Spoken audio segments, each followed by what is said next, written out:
tenemos estímulos, hay una forma de responder a la naturaleza, hay una forma de responder en lo social, no es una respuesta espasmódica, digo que surge así como la de un músculo, sino que es razonada, que supuestamente es valorada, valoración en el sentido de que tengo varios y elijo u opto por una, y luego habíamos dicho la justifico a partir de un valor. Y aquí es donde entra la ética, que ustedes van a ver que es medio finita la distinción y hay muchos autores que hablan de moral o ética en el mismo sentido. Si nosotros vamos un poquito más allá, la ética es una disciplina filosófica y la moral aparece como una costumbre, como una conducta, una tradición. Pero comparten en común cuando nosotros hablamos de valores, generalmente remitimos a moral y a ética. Pero vamos a tratar de precisarlos ahora. El punto, ustedes van a ver que hay, yo les decía ayer a sus compañeros, compañeras, que cuando armaba la filmina tuve la tentación de usar una línea de tiempo. Y cuando pensé en usar la línea de tiempo, era como una zona de confort que uno tiene de poder explicar la historia desde los griegos, los romanos, la Edad Media, todo, y vamos, como insisto, como la Rosalía en contramano, porque si estamos diciendo que todas las culturas son válidas y que no hay una sola cultura universal, lo que estoy diciendo es una contradicción. O sea, si planteo una línea del tiempo para explicar, yo en realidad lo que tengo que hacer es plantear qué significa la ética o cómo se expresa la ética para las diferentes culturas. Y en esto, el tip, como para que ustedes lo vayan incorporando, es si a ese valor que va a sostener una norma moral que aparece como fundamento de una decisión valorada como respuesta ante un estímulo de la naturaleza, vieron que vamos juntando todo, ¿viene de afuera o viene de adentro? ¿Me viene de una instancia sobrenatural o natural? Al valor lo construyo en forma interactiva con otras personas o lo construyo desde mi interioridad. Esas serían las preguntas. Ahora vamos a tratar de responderlas con las filminas, ¿sí? Lo que sí tenemos nosotros de que no va a haber una única moral. Seguimos sosteniendo esto, va a haber varias morales. Y esas morales nos van a determinar la acción. Pasemos, Maxi, a la otra. Lo que tenemos como dato es que se transmite de generación en generación, por eso hablamos de lo intrageneracional, que muchas veces lo aprendemos de manera inconsciente, que tiene que ver por ahí con respuestas que ya nos vienen incorporadas desde la experiencia, que no las aprendemos en la escuela, en el colegio, en la universidad, sino que generalmente son comportamientos que vamos incorporando a partir de la práctica, de la experiencia. Una más, Maxi, vamos a la ética según las culturas. La primera que vamos a considerar es la cultura andina. Tenemos un primer momento que es el anterior a la conquista. Y no caigamos en la contradicción de decir una moral precolombina porque estamos marcando como que el mundo arrancó cuando llegó Colón a América y no es así, el mundo ya existía, la cultura ya existía. Entonces estamos hablando del momento anterior a la invasión. ¿Qué teníamos acá? La moral estaba sustentada en tres principios que ayer los dije y después me arrepentí porque no sé quechua y por ahí cometo el error, pero bueno, veamos la traducción, y era, trabaja bien, edúcate bien, practica el amor a la madre tierra, a los dioses, al inca, al prójimo. Eran como los principios que sustentaban toda la moral cultural del pueblo andino. Cuando irrumpe la colonización, se reemplazan esos valores por los valores que venían de la religión cristiana. Y hay una adaptación de ese valor por uno, o de esos valores por uno nuevo, que sería: no seas ladrón, no seas mentiroso, no seas ocioso. Hoy casualmente no han venido los compañeros que son de los pueblos, que por ahí nos podrían haber dado una manito para entender esto, pero es lo que hoy se dice, digamos, que se tiene como valor el tema de no robar, no mentir, y el de trabajar, pero no como una obligación. Sí, exactamente, pero son principios que fueron transformados a partir de la colonización, catequización, digamos, evangelización, perdón. Y fíjense ustedes el dato importante. Cuando llega la conquista, la colonización, nosotros no vamos a dejar en un segundo lugar el tema del genocidio. Vamos a seguir sosteniendo que hubo genocidio. Genocidio más grande que existió en América tiene que ver con la matanza de los pueblos originarios con la llegada de la conquista. No vamos a negar el saqueo de nuestros recursos que se fueron para otro lugar, se los llevaron. Lo que vamos a ver ahora es cómo operó la conquista para ser efectiva. Y trabajó precisamente en los valores, para que vean la importancia de los valores. Nosotros siempre los ponemos arriba, pero también los podríamos poner abajo, en el sentido que sostienen la moral, la conducta y la cultura. Entonces, cuando el conquistador dice: a partir de ahora desaparecen los dioses que ustedes tenían, porque son dioses paganos, no existe la conexión con los fenómenos naturales, sino que a partir de ahora empezamos con esta nueva forma de espiritualidad, que es la de la religión. En realidad está operando una transformación que descoloca a los pueblos originarios, porque le cambia los valores. No, no fue a los hechos, no fue a dejar de hacer esto, dejar de hacer esto. Es empezar a cultivar estos valores. Entonces, cuando opera la conversión de esos valores, la moral se acomoda automáticamente y la conducta se acomoda automáticamente. Por lo tanto, la cultura responde a esos valores. ¿Se entiende esto? Es muy importante. Yo alguna vez discutí y decía que no había sido una guerra cultural, y hoy me doy cuenta que estaba en un error. Era fundamentalmente cultural, porque le entraron al hueso a la cultura, a donde están los valores, a donde están los principios. Eso es lo que descoloca. Sí, sí, cómo no. Eh, Eso lo vi plasmado yo en un viaje a Bolivia para el Carnaval de Oruro, donde justamente los pueblos indígenas festejaban o celebraban, digamos, el carnaval, pero la Iglesia Católica impone el culto a la Virgen del Socavón. Entonces, cuando se hacen los desfiles de carnaval y las morenadas y todo, a las 6 de la mañana tocan Diana y todos van hacia la iglesia de la Virgen del Socavón.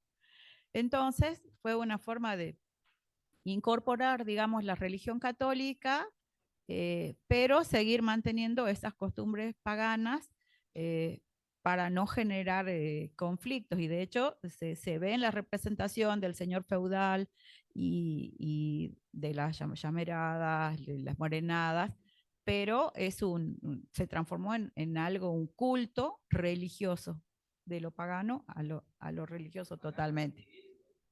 Claro, por eso desde su... Fíjense,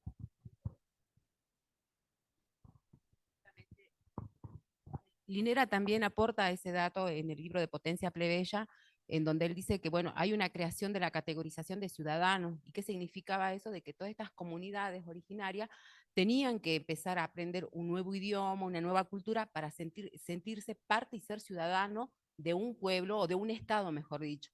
Y ahí él decía, bueno, cómo se iba desconstruyendo esa identidad, cómo se la iba matando para aportar una nueva ciudadanía, unas nuevas pertenencias, unas nuevas ideologías que el hombre no estaba todavía acostumbrado porque no quería dejar sus costumbres, su lengua, pero también lo obligaba y era coercitivo porque tenía que ser parte de un Estado.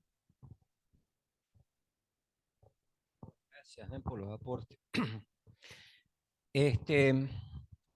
Pensemos esta situación.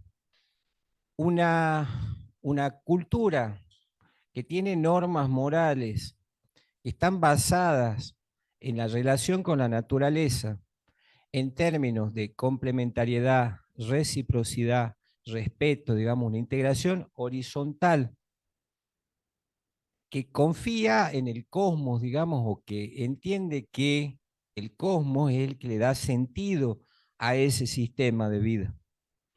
Se enfrenta con una cultura en donde le niega la posibilidad de apelar a lo que no sea humano o natural, o sea, no podía justificar mi comportamiento en algo que era sobrenatural y que no podía probar, y además en que no podían existir tantos dioses como existían. Y a partir de ahora había que rendirle culto, bien, a uno solo. Entonces, ¿qué hago yo para poder instalar eso? Ataco los objetos materiales, los templos, los monumentos y todo eso, pero al tiempo que volteo un monumento, también estoy volteando un objeto inmaterial, intangible, que es la representación que yo tengo de ese templo. Ahora sí, nos vamos en un estadio más o menos similar al originario de la cultura andina, pensando qué pasaba antes de Grecia, en los pueblos que existían antes de Grecia, que también sostenían los valores de la ética a partir de legados de los dioses. Eran los dioses los que decían lo que estaba bien y lo que estaba mal y lo que le daban contenido a esas conductas morales. Cuando empiezan ya los griegos con la polis, empiezan a trabajar la filosofía, o sea, ya es como que el acento se pone en una mayor discusión de la verdad de esos principios. Y se piensa que esos principios podrían ser universales. Es como una primera idea que hay, una primera aproximación de que serían válidos en cualquier momento y en cualquier lugar, esos principios. Pásame una más, por favor. Tenemos ahí en la filmina, después lo vende ahí para no demorar mucho, pensamiento de Sócrates, Platón y Aristóteles, que puntualmente lo que plantean es de que esos valores no hay que buscarlos ni en el diálogo con los dioses, ni en pretender una determinada universalidad, sino más bien en la naturaleza humana. Son valores que nos vendrían dados por el solo hecho de ser humanos, de esta humanidad. Una más, Maxi. Cuando pasamos a la edad media, ya se nota fuerte la influencia del cristianismo, de la religión. Y por lo tanto, esos valores van a aparecer ahora, a partir de este momento, fundados en la religión cristiana. La ética es principalmente religiosa, pero se impone como conducta moral en esas culturas. Ese reemplazo, digamos, va a tener dos vertientes, por un lado San Agustín, por el otro lado Santo Tomás, que ya los vieron. San Agustín dice que uno accede a esos valores a través de la fe. Y Santo Tomás, en realidad, lo que plantea es de que es a través de la razón que se accede. Pero lo que coinciden ambos es que habría una nueva vida que sería distinta a esta que es natural, terrenal, en la cual nosotros veríamos por ahí satisfechos nuestras aspiraciones o encontraríamos más sentido a estos valores. ¿Por qué? Porque si yo cumplo estos valores puedo alcanzar la eternidad, puedo alcanzar el cielo, la salvación. Entonces de ahí me viene esta ética que viene a empapar las culturas desde ese lugar. ¿Se va entendiendo esto? Bien. Pasemos una más, Maxi. Y viene la edad moderna. Estamos haciendo la relación de, no sé, de cuántos siglos por minuto. Vamos corriendo a 100 siglos por minuto. Vamos. Lo de la edad moderna siempre van a encontrar esta explicación ustedes, que de pasar de pensarlo a Dios como el centro del universo, pasamos a pensar la persona humana como centro del universo. Por lo tanto, si teníamos la mirada puesta en el cielo para ver cuáles eran los valores que nos iban a llegar, a partir de este momento empezamos a construir racionalmente los valores. Como coincide con el nacimiento de la ciencia, que ya hemos trabajado en los encuentros anteriores, vamos a ver que cualquier pretensión de fundar la ética en elementos que no sean racionales o a los que no se pueda acceder a través de la razón era desechado. Solo podíamos acceder a valores éticos a partir de la razón. Y la cuestión acá era cómo aplicábamos o qué método aplicábamos para poder conocer esos valores. ¿Qué es, digamos, la construcción, el aporte que hace la edad moderna a este proceso de construcción? Valores que se construyen racionalmente. Lo que nos queda todavía es el tema de saber, pasemos una más, Maxi. ¿Cómo se influencia, digamos, esta mirada en el marco de la construcción de los estados modernos o de la aparición de los estados modernos? Ustedes vieron que dentro de las explicaciones del origen del Estado vamos a ver las teorías contractualistas, o sea, las que parten de que existe un contrato social que da origen al Estado. Hay una cierta convención, acuerdo, consenso entre quienes integran un determinado grupo en que tiene que haber un conjunto de normas ordenadoras de la vida en sociedad.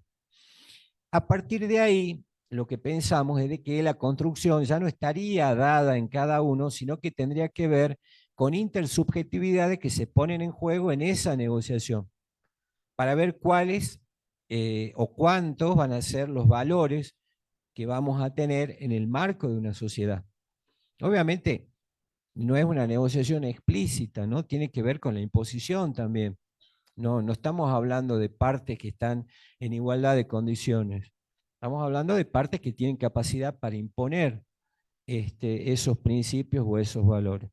Entonces, negociación sería tipo, por ahí la negociación que podemos hacer con un contrato de cláusulas predispuestas. No sé si vieron los contratos de adhesión, cuando voy a pedir un servicio, por ejemplo, voy a contratar internet y me hacen firmar 10 hojas con una letrita así que no alcanzo a ver lo que dice la letrita, pero tengo dos opciones, digamos, firmo para tener internet o no firmo y no tengo internet. Digamos, no hay mucho margen de negociación.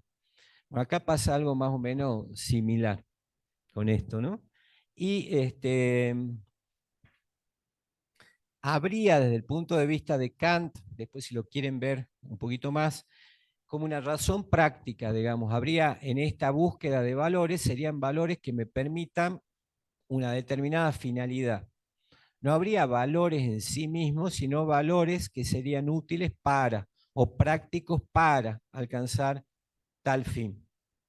Tiene que ver con una mirada teleológica, digamos, pero en el sentido del beneficio que a mí me daría el reconocimiento de ese valor o de esa ética que estamos tratando. Esa es la última, Maxi.